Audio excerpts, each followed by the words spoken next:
had no idea what type 1 diabetes was. Yeah. And that's the norm. Most people have no clue. So if you want to do this, I need you to step up and take ownership of your diabetes. Yeah. We definitely struggle with that, and we've had to make like conscious efforts of like, I want everyone with type 1 diabetes to know and feel confident that they can do whatever they want in life, and they can do it exceptionally well despite having type 1 diabetes.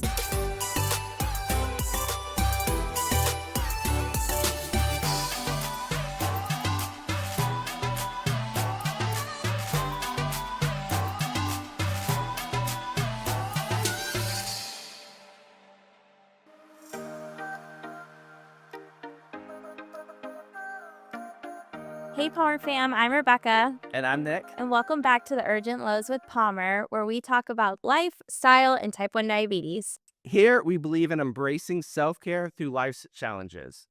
Today, we have our very first guest on the podcast. We are so excited. Yeah. It is Elizabeth from Touched by Type 1. And so for people who've been following Palmr for the last year, Touched by Type 1 is the organization that we have been really behind and supporting because we really love what they are doing. There's a lot of great organizations out there, but Touched by Type 1 is very close to our heart. They're based here in Orlando. We don't want to share too much because we would like Elizabeth to share with us in her own words, but we are very excited to have you on the podcast and to tell everybody more about Touched by Type 1. Well, thank you for having me. I'm so excited to be here. Yes. Yeah, and so we met Elizabeth, it's been almost 2 years ago. Before we even came up with the concept of Palmr, life brought us together, and it's been great. Like, it's been somebody that we've been able to connect with both Elizabeth and her husband, Jeff. We just share a lot in common, and so it's been a very great friendship, as well as, I would say, my new partnership in working together and supporting everything that we do. So, Well, I do owe my life to Elizabeth because she took me to the Justin Timberlake concert. ooh, there we go. Yes. I think we should start from the beginning. You have type 1 diabetes. I do. Which is why you started this organization. Yes. Tell us about your diagnosis and how it kind of shaped your life. So 1999, I was 10 years old and I was out of school sick for a month. I was one of those kids, I loved school. And no matter what was going on, I was going to school. And when my mom told me one day, you have to stay home, we need you to get better. I was like, what is going on? I was taken to the pediatrician 3 different times before I was actually diagnosed. My mom was persistent that something was wrong. I was 20 pounds underweight. I was drinking all kinds of water. I was going to the bathroom all the time, and she just knew something was wrong. And so eventually, on October 27th, 1999, I went to Arnold Palmer Children's Hospital, and that night I was officially diagnosed with type 1 diabetes, and my world has been very different ever since. Yeah. So what were your sugar levels when you got diagnosed? So when I was diagnosed, I want to say I was in the 500s. Okay. I definitely don't remember, but I remember it was sort of in that range of very high. And also at the time, I had no idea what that meant. Yeah. I didn't know what anything meant at the time. Again, 10 years old, nothing was resonating with me. Yeah. So what were your symptoms that you were feeling? So I was throwing up a lot and I wasn't eating much. So that was sort of a red flag to my mom. I didn't notice how much I was drinking water because I was also a kid that didn't like juice, didn't like soda. I just drank water. So that didn't stand out to me as much. And I just didn't feel good. My mom says that I went through mood swings and I would pick fights more with my sister, sort of behavioral changes too. But at 10 years old, I'm not thinking, oh, what does this mean? What does that mean? Why do I feel it? I just knew I didn't feel good. Wow. Yeah. That's crazy. So this year, Rebecca and I went to the Dancing for Diabetes event. Yeah. So we talked about it in a previous podcast. It was absolutely amazing. Elizabeth is the one who put this event on. It was at the Performing Arts Center. And first off, I was so blown away by the production level. Like, this is not a little show. Like, you would think this is a touring Broadway type production. That is the level of awesomeness this was. Yeah. The dancers that were brought in were amazing. Plus, we got to see, and we'll touch on this a little bit as well, a bunch of the young type 1 diabetic kids that you were teaching come on and do a performance, which was really awesome. Yeah. But I think the most amazing thing about this was your 24th year doing the Dancing for Diabetes, and this is how it all got started. And you actually started it in your driveway in Stanford. I mean, it's amazing to see that. All right, you started this in your driveway. Now it's this master production. It was incredible. That was my favorite part. I did not know that part. Oh, really? So then I like brought myself back and I was like, that would have been so cute. So I can picture that day very vividly in my mind. I could tell you where everyone was standing, what was going on. It is very neat to look back on that first show. I remember being at that first performance, because it wasn't a show, it was performance, had no vision of what it would be beyond that one day. So it is really neat to look back on it. So then bring us back. Like, how did that all start? Because you danced most of your life, right? Yes. So shortly after I was diagnosed, so I was diagnosed in the 5th grade. The next year, I was going to Millennial Middle School, which was a performing arts magnet school in Sanford. And I was part of the dance program. I was also a very shy kid. I really gravitated toward dance. I loved it. I enjoyed it. It was fun. The music, the movement. I liked the production side of it too. I made some friends in there. And actually, Kelly Symbolic was in that class with me, and she is one of my very best friends all these years, and she's one of our very few employees at Touched by Type 1 as well. So she's been part of this journey. But shortly after I was diagnosed, sort of getting out of that honeymoon phase and sort of that shock that everyone goes through, for some reason I thought, okay, what are we going to do about this? Not like, okay, yes, I'm going to take insulin, I'm going to prick my finger, but what are we going to do about this? And how are we going to move beyond it? In a very 10-year-old mindset. And through my dance class, we had put on a performance as part of our curriculum. And I thought, that was fun. Why don't we do it again? And our parents will sit in the auditorium. They'll pay a few dollars for a ticket. We will put on a few dance routines and we'll raise money and donate it to an organization that's looking for a cure for type 1 diabetes. And we can tell people about it too. Because before I was diagnosed, I had no idea what type 1 diabetes was. Yeah. And that's the norm. Most people have no clue. They think they have an idea. They're thinking about usually type 2 diabetes, Yes. if they have any sort of idea about it. And, if it hasn't affected you, that's awesome and that's wonderful. But it is great to be aware of what's going on and how negatively impactful this disease can be for so many. After I sort of got this desire to want to do something, I asked my dance teacher and she said, yeah, let's put a few routines together. And at the time, the idea was to invite all my family, all my friends, our neighborhood, and have sort of a community barbecue at our house. And so uh, my dad was grilling on the grill. There was a really large jar of like gumballs or something, and you had to count how many or guess how many were in there. It was very like community backyard sort of feel. And my dance class arrived early and we all went into my backyard to warm up, get ready. I remember standing around the swimming pool, stretching, getting ready to go out. And then we walked through my yard onto the driveway where all the neighbors are sitting in the grass in their lawn chairs. And we perform a few dance routines on my driveway in Sanford. And we had the most fun. And it was very small and it was just an exciting, positive event. But I think that carries so much into what we do. My focus in everything we do is keep it positive, keep it upbeat, give people hope that, yes, we have this life-altering disease, life-threatening disease. We can't do anything about it other than decide to make the most of it and make good choices and try hard, knowing that it's not going to be perfect. But that sort of comes from that initial event of enjoying the process as well. And after that show, I was really I should say performance, was inspired and I went to my middle school principal that summer. It was actually an email I wrote to him. I need to find the original email. And you're 10? So at this time, I'm now 11. Yes. OMG. And so We're meant for this world. I think about the fact that my son is 12 right now. I cannot picture him. Writing an email and thinking outside the box like this. All he says to us is cap. Oh, just wait till your boys get bigger because all this lingo. Yeah.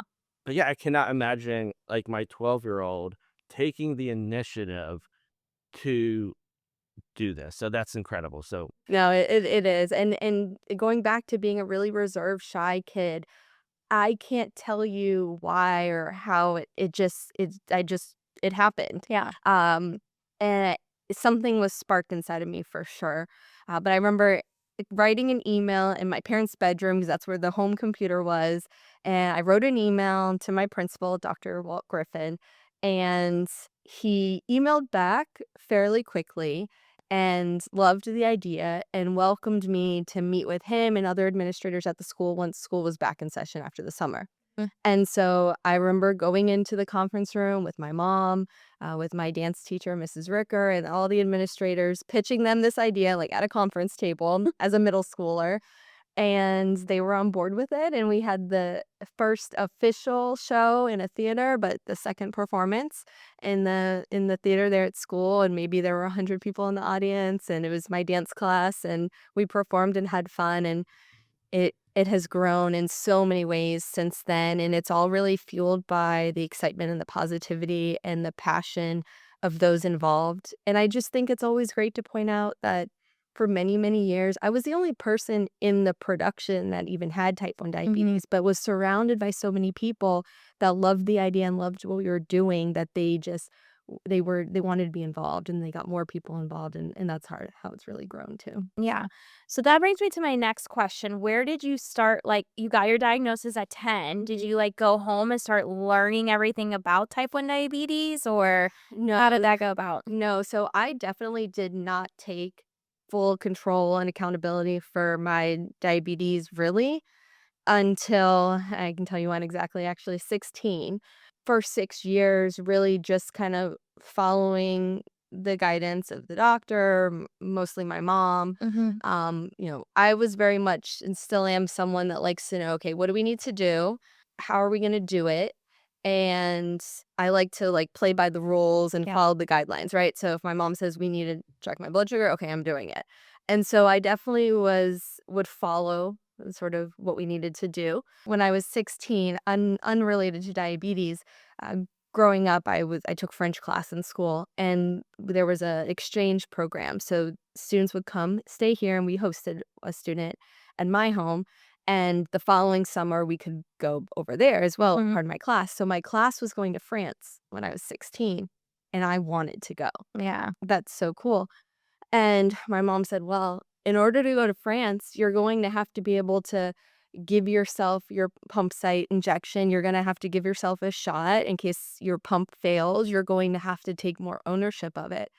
And I guess I was just sort of skating through because my mom had it under control. No one said I needed to do any differently, so just didn't think about it. Everything was going well, and so I thought, "Well, I'm obviously going to learn how to do this," because there was sort of like a reward, if you will, Mhm. attached to it. But that really was the driver of taking more ownership of sort of the physical needs of the diabetes. But I would say to be honest, I didn't really take ownership of the bigger picture of diabetes really until I was in my 20s. It took a long time to get there because I think that a lot of times when you're diagnosed as a child, the parents really take the ownership of it. And I think they want the best for their kids, but I also think that it's a side effect of how physicians practice. They put a lot of stress on the parents. Mhm. Not that they necessarily mean to, but they do.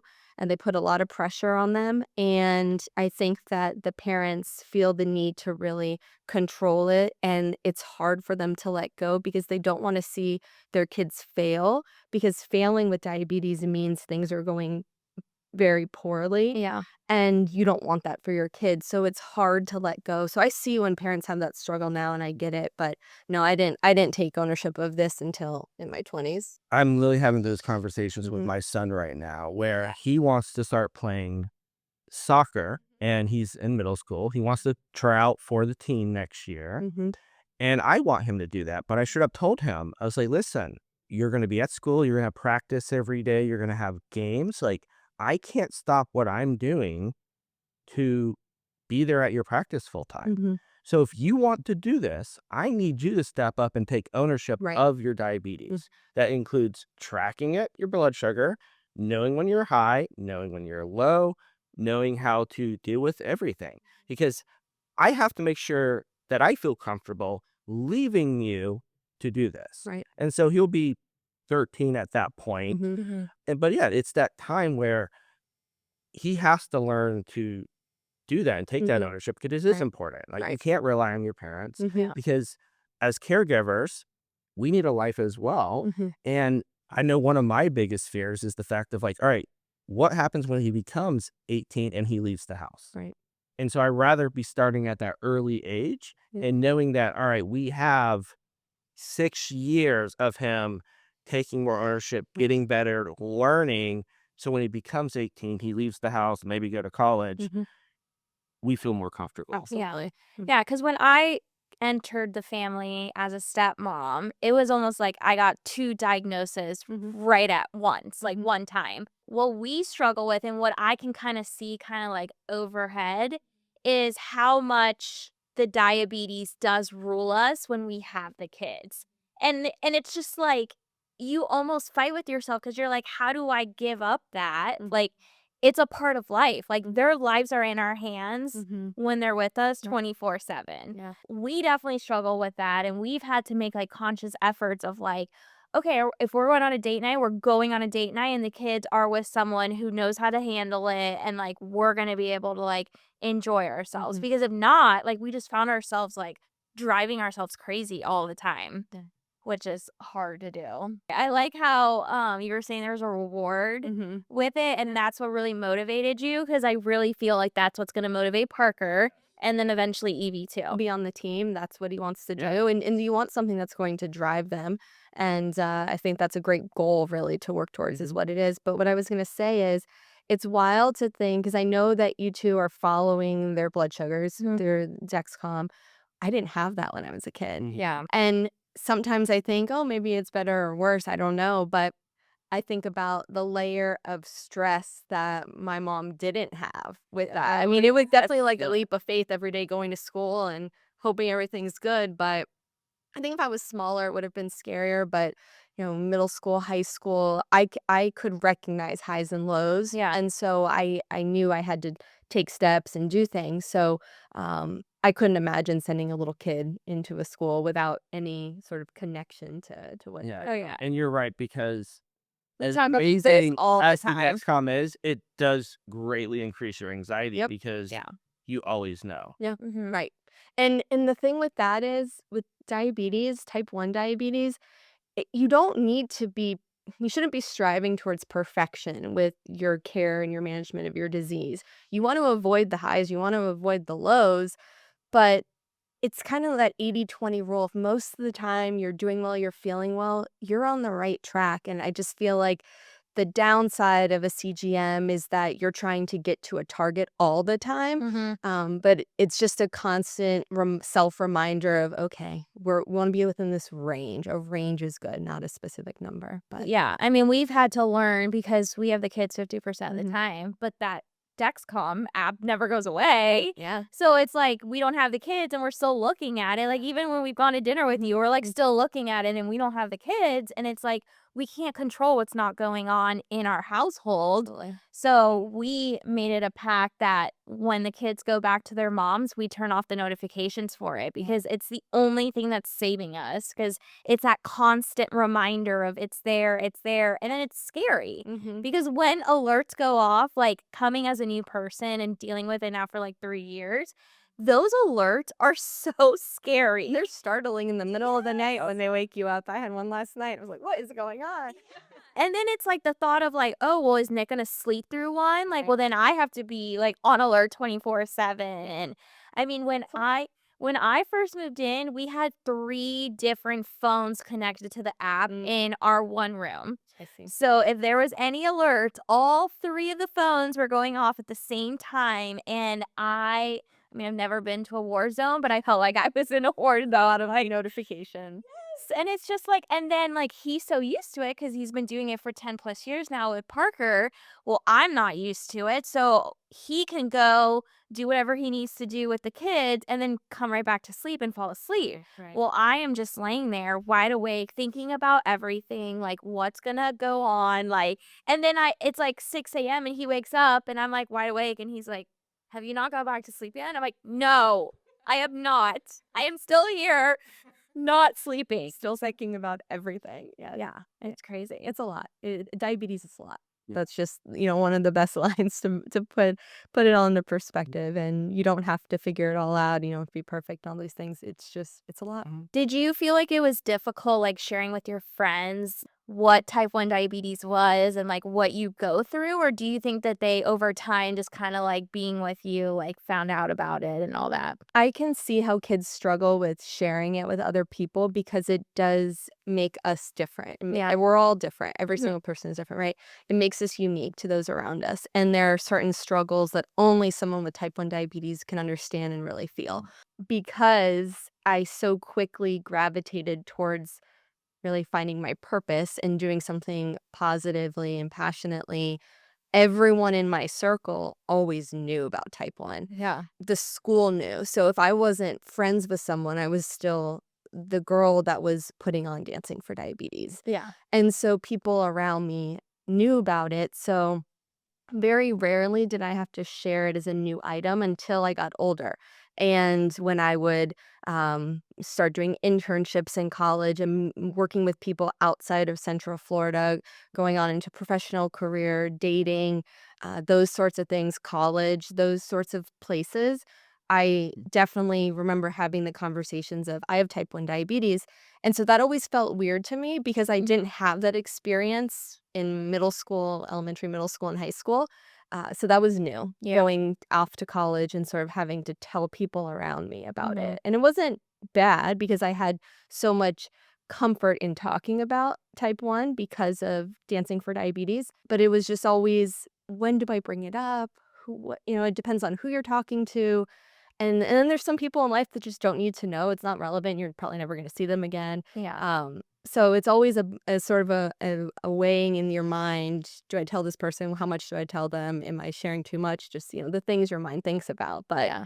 I can see how kids struggle with it though, because it sets you apart. It really is. So I haven't even told you this, but last weekend my nephews had a birthday party and it was a glamping little, like, all the little boys had tents, but it was too cold, so they all did in the playroom in the tents. And Parker and Evie were there. Part of the party was a sundae bar. They had a whole ice cream bar for everybody with toppings, ice creams. Well, before, it was really sweet. My nephews called me and they call me Tata, and they're like, "Tata, is there like an ice cream that is like completely no sugar, or I see one that says no sugar added, like, will that work?" Yes. So they got those for Parker and Evie. Parker was in line, and I guess you had told Parker, like, start giving yourself some insulin because he had just eaten pizza too, which is, ugh, Yeah. it's just so fantastic. But anyway, so the little boy was like, "Oh," asked Parker, like, "What are you doing? Like, Yep. what does that mean, giving yourself insulin?" And then Parker explains it like, I think he explained it well. Like, it's anything with sugar, like ice cream has a lot of sugar, so I need to like prevent it. And like, I'm giving my body that because, and he said, my pancreas died. And then it's like way over this kid's head, right? So the little kid goes, "Wow." And he goes, "Yeah, I eat a lot of caffeine every day, so I would struggle with it."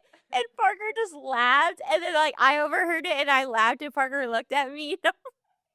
It's so funny, but it's this little boy, but it was so cute in that moment that he was like, "Wow," like, relate. Yes, and I love that And I because I think it's so great that your nephews have really, like, adapted to it and are thinking. I think it's so great for those that surround the people with type Mhm. 1 diabetes to just become more vigilant of what it is and how it impacts the whole family, and I think it just sets everyone else up for success of how to work and deal and communicate with other people regardless of what challenge they might be going through. So I think that's such an amazing life lesson and skill to Yeah, have. Yeah. and I really think with Palmer, that's what we really wanted to do. Yeah. Because what you were saying with the dancing with the diabetes, well, if people know about Palmer, they're like, oh, it's a clothing brand and they help to find a cure for type 1 diabetes. So like that conversation's almost already had Right. when people like meet Parker and Evie. So it's like they don't have to like go through, oh, I have type 1 diabetes or something like That that. has their story every single time. Yeah. Sometimes that's exhausting for a kid too, is to tell their story, unless they really want to and they want to share and they're feeling it in that moment. But it can be sort of traumatic to go through that many times. Yeah. So yeah. And it's interesting because for Evie, because she grew up having a brother that had type 1 diabetes, so that's all she knew. Yeah. So Nick shared in previous episodes that she thought when you got to a certain age, everyone got type 1 diabetes. no. So when she got it, she was like, oh yeah, this is just a part She's of life. accepting it. Like, this is what's going to happen.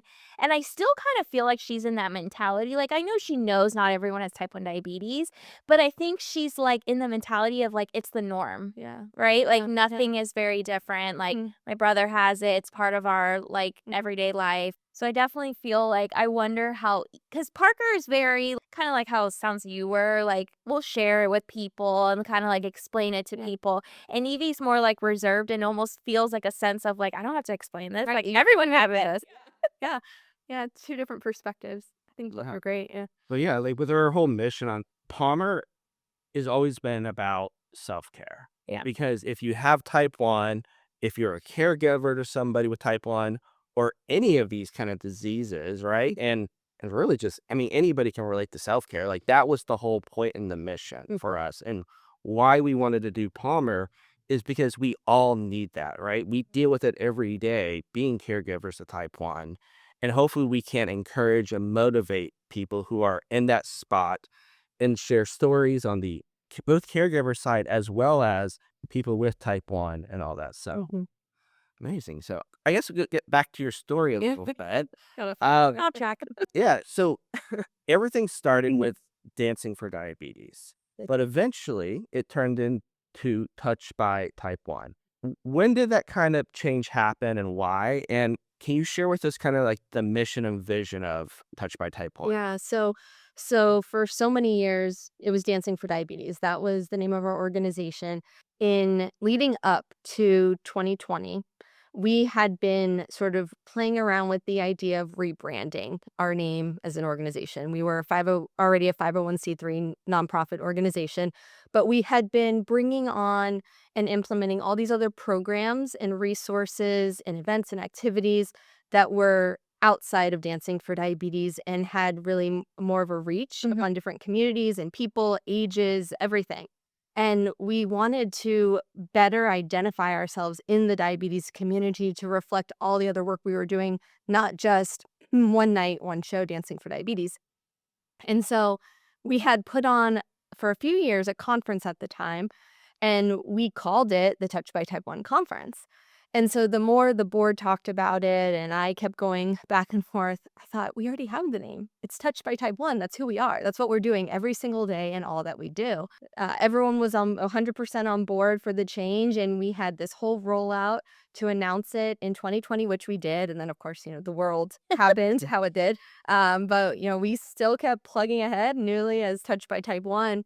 Nothing really changed other than, branding and visuals and the name. All the work we've already been doing for the years leading up to that change, but we just felt it made so much more sense to represent who we are in the diabetes world, well, far beyond Central Florida, because we do impact so many people across the state, across the country, and in so many capacities across the world. And we just felt like it had a better ring to it, and it just better represented who we are and what we're doing. Okay, can you please talk about your colors? Because we get asked about this so much on our social media. Absolutely. So let's all remember that when this all started, I was a 10, 11-year-old girl, right? And had no vision, no concept of 5 years out, and definitely not to where we are today. When I first produced Dancing for Diabetes, I was going to my middle school, and the school colors were purple, black, and silver. And I loved them, and purple is one of my favorite colors.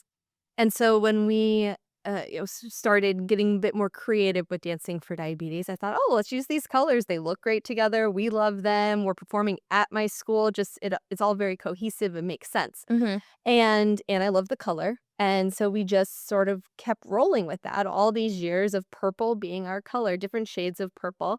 And yes, it's not the diabetes color that's out there, but I also live in a world where you can do anything you want as long as you're helping and being productive and contributing to different things that are going on.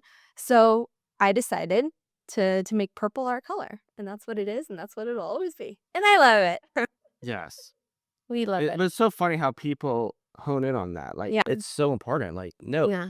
diabetes is supposed to be about blue. And Yeah. no, we get that. But like, they're purple. Yeah. And that's great. And Yeah. like, we're going to embrace it. And I mean, we've gotten messages that say that we don't even know what we're doing because we don't even know the diabetes colors. And it's like, no, we really do. Yeah. But like, Yeah, blue, I mean, blue to me represents diabetes surrounding diabetes, World Diabetes Day, and it's sort of the brand that represents. And so we tie into that. And if you look at some of the branding we did this past year surrounding World Diabetes Day, we kind of leaned into their blue and incorporated into things we were doing, and that's the brand for there. But yeah, I like to just do things a little differently. yeah, and I like it. I appreciate it.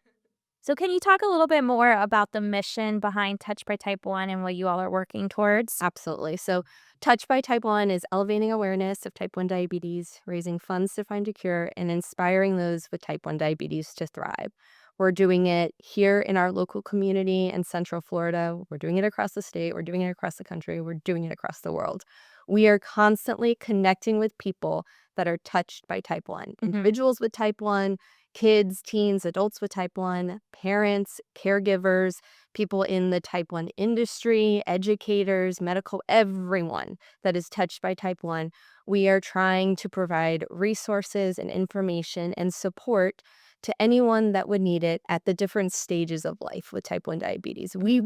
I want everyone with type 1 diabetes to know and feel confident that they can do whatever they want in life, and they can do it exceptionally well despite having type 1 diabetes. Type 1 diabetes lives over here. It is not who you are. It is not what you are. It is a part of you, but it does not define what's next for you. Yeah, that's awesome. Wow. So it's amazing. It's one of the reasons why we love Touched by Type 1 is this. And there are so much events that you do that we can't do this all in one episode. So what we're going to do right now is end this episode, and you'll have to come back next week for part 2, where Elizabeth is going to share about all the events that are going on, how it's affected our lives, how it's affected other people, because there's a lot. The amount of work that they are doing in this community is absolutely incredible that it needs its own episode. So, Elizabeth, thank you. We're going to be right back and share more. So, thanks for tuning in. We will see you next time. Bye, Power Fam. Bye.